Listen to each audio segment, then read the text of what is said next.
Viewers, today latest update about war between Ethiopian National Defense Force and the Tigray Defense Force and Oromo Liberation Army in Ethiopia. Viewers, Kemsi residents said that they will strengthen their struggle by standing with Tigray and Oromo Freedom Army to destroy the enemy. Kemsi city, which is located in the Amhara region of Oromia region, in the same way. When the army entered, the people are doing its usual activities and moving together with the Tigray army and the Oromo Freedom Army. Tigray television has been in the city and talked to the residents while the Tigray army is happy to come to the city.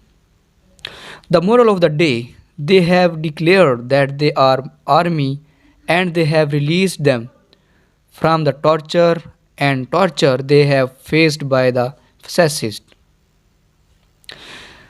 Viewers, the residents who said the people of Tigray and Oromo are people who have lived with respect and grew together. For years have said that they will support the people of Tigray, Oromo and Tigray and destroy this enemy and will again live in unity and love. Therefore, they will support them in everything we can to defeat the fascists. Residents of Kemsi have called for the youth to organize and strengthen the army by being a part of the fight to destroy the enemy, and the people of Kemsi have to strengthen the army. And viewers, on the other hand, according to the sources, Ethiopia's civil war is a problem United States troops can help to solve.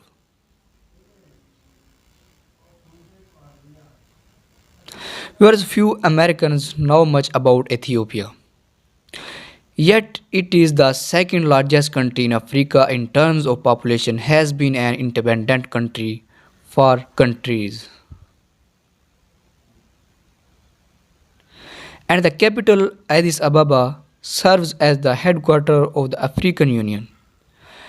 When I was military commander of the North Atlantic Treaty Organization, we had a strong partnership with the African Union focused on combating piracy of the eastern coast of the continent. Unfortunately, the nation of 115 million is now in the grips of a fierce rebellion that resembles the fighting in the Balkans of the 1990. Racial and ethnic divisions, atrocities on both sides, including ethnic cleansing and gang rapes, armies fighting over territorial control, millions of refugees. A few years ago, when Prime Minister Abiy Ahmed won the Nobel Peace Prize for settling a long running war with Eritrea, it looked like Ethiopia had a bright future. But over the past year, thousands have been killed in a revolt in Tigray province and by the government efforts to suppress it. It is not yet a full civil war, warning the entire population. But the combined military forces of the rebel groups are within a few of 100 miles of Addis Ababa, and the Prime Minister has called on all males to prepare for combat. First, what are the United States' interests in this conflict and what should Washington be doing about it? Whereas first, Ethiopia matters because of its size and potential. It occupies a huge landmass, more than 1.5 times the size of Texas, in the heart of the Horn of Africa. While landlocked, it is the economic and political center of the strategically important northeast coast of Africa.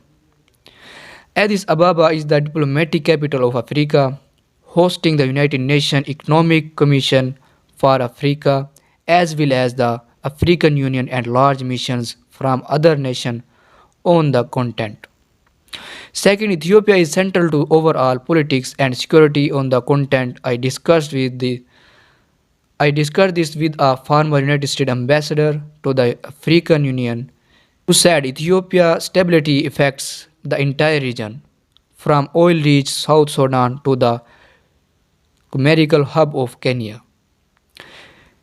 Instability in Ethiopia will impact myriad United States interest in the region and bind from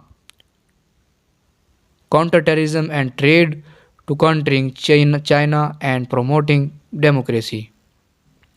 East Africa and the Sahel region have become breeding grounds for the terrorist group and President Donald Trump administration withdraw most United States troops from training and security missions there. Third, we are seeing a huge humanitarian crisis unfolding. The United Nations projects mass refuge movements, greater atrocities, and a high level of hunger in a full civil war breaks out. Dr. Michael, the United Nations High Commissioner for Human Rights, said nobody is winning this reckless war which is in increasing parts of the country. Finally, there is a large active Ethiopian population in the United States. Many of those immigrants remain closely connected with family and friends in their homeland. Hence, the large demonstration lately in the Washington metropolitan area, which hosts an Ethiopian population estimated at 75,000 to 200,000 people. For all these reasons, the United States has a strong national interest in helping with the crisis. The problem was like in the Balkans in the 1990s is the long-standing antipathies in the country. The heart of the opposition to the federal government is the Tigray People Liberation Front, which has cobbled together a coalition of other disenfranchised monitors and is marching on the capital. Large numbers of the Oromo and the Amhara peoples, along with smaller ethnic groups, have joined the anti-government coalition. The first step is negotiating a ceasefire leading to talks between the sides. International mediation effort led by former Nigerian President Obasanjo under the aegis of the African Union are attempting to create the condition for pause in the fighting. United States diplomatic efforts are being led by Special Envoy Jeffrey Feltman, a highly regarded diplomat I have known for a decade. He is fellow graduate of the Fletcher School of Law and Diplomacy at Tufts, where I served as dean, and he is a good choice for the job. The United States should also be willing to participate in a United Nations-led peacekeeping effort to spread the varying parties and use its logistical capabilities to ensure that aid can follow to every area. The military United States Africa Command has deep knowledge of the region and the Ethiopians. Sending troops to East Africa may not play well in United States domestic politics, but 3 decades ago the world stood by and watched a spiritual war, civil war unfold in the small African nation of Rwanda.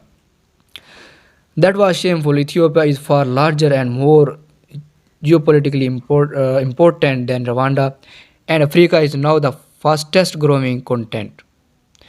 It may flourish or it could collapse into politics, cause starvation and terrorism as the United States and its allies forge a strategy to engage the continent as whole. Helping an Ethiopia misery now makes a lot of sense. So here this is the latest update about it. For more latest report, please subscribe my YouTube channel. Thanks for watching.